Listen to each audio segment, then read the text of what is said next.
President Trump providing the only rational analysis of the worsening scandal. This morning he tweeted, quote, "Can anyone even imagine having spies placed in a competing campaign by the people and party in absolute power for the sole purpose of political advantage and gain? And to think that the party in question, even with the expenditure of far more money, lost."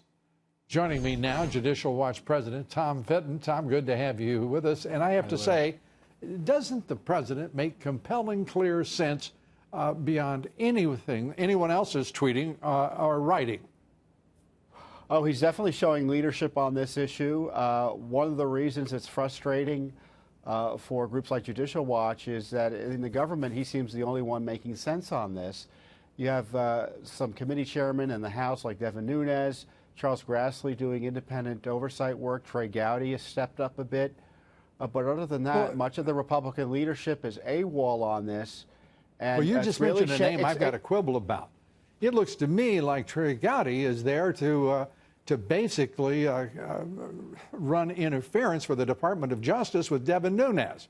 He hasn't contributed anything to this point. There's still 1.4 million documents that Oversight and Judiciary have sought that haven't been turned over.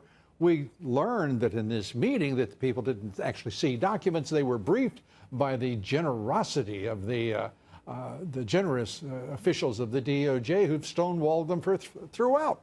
I mean, Tom, I take exception to that because Gowdy has contributed nothing, absolutely nothing.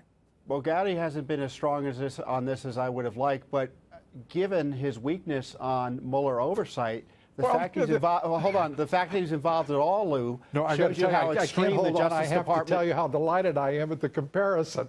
We're looking at overall weakness. It's amazing to see the man walk. The point is the fact that Gowdy is standing even close to Nunes on this shows you how extreme the Justice Department is, that someone like Gowdy, whose first instinct is to defend the Mueller investigation and provide excuses for the DOJ and FBI on many issues, is willing to go and make some noise on this. However insufficient it may be. Look, going back, taking a further step back, the Department of Justice and the FBI are at war with President Trump, at war with Congress, at war with transparency, at war with the rule of law. Yeah, but they want to kill the presidency of Donald Trump. That's the difference. They may be at war with all of those folks, but they have one principal target, and everything else will be just racked up as collateral damage. The Constitution, Congress, the Senate, you name it. But they want the presidency of Donald J. Trump. That has been their goal throughout.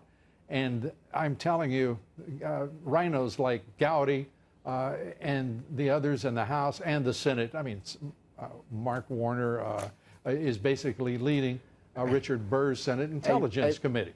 Hey, Lou, if we trusted Congress, Judicial Watch would shut down. Obviously, we do our own thing because we know Congress is always going to be lacking in these basic oversight issues. The president is being restrained, I think, unnecessarily, and I don't know for what good reason by the lawyers, it seems to me, in the White House in terms of intervening more directly. I mean, I'm one of those guys, Look, Tom, I cheered when Rudy brought Rudy Giuliani in. And the only thing I've heard from Giuliani for the last couple of months has been just the weirdest, craziest, to me, irrational choices that he wants the president to follow that would be antithetical to the president's interest in every instance. This is what I think the president needs to do. I think Giuliani has been much more aggressive in terms of highlighting Mueller's deficiencies. We'll see how it pans out in the end. The president needs to order the shutdown of the Mueller operation, declassify the scandal documents related to the improper targeting of him and others at his campaign and his family, pardon those already under the gun, who have also pled guilty perhaps, and shut it all down and expose what went on, and dare the opposition to pretend that they can impeach someone for uncovering a government scandal and stopping a miscarriage of justice. I think that sounds right. There are a couple of problems I have with it. First of all, we just heard Mitch McConnell say he supports the Mueller probe instead of saying he stands with the president. The man is a feckless, to me, craven beneficiary of the largesse of the Koch brothers, the Business Roundtable, the Chamber of Commerce, and Wall Street. I mean, it's that straightforward. He is part of the problem. He's not any part of the solution. The same is true of Ryan. And the reality becomes, who will be the person who appoints a special counsel to go into these issues of the corruption that should have been examined from the beginning here at the top levels of the Department of Justice and the FBI. It just goes on, and we have to recognize that these are structural barriers to doing anything in the name of either justice or preserving our Constitution. You know, the concern I have is that Mitch McConnell is a perfect representation of the Senate and its whole, the entire Senate caucus, unfortunately, on the Mueller probe. I haven't heard one senator of note go at Mueller directly. Frankly, even those in the House, and I've criticized our friends in the House who have been much more aggressive on this than others have been in the past, that they've been talking around the Mueller probe. The president would do well to tell his political team on the White House and to personally push Congress at the leadership level that they got to get on board with keeping Mueller reined in and providing necessary oversight as the Constitution provides for.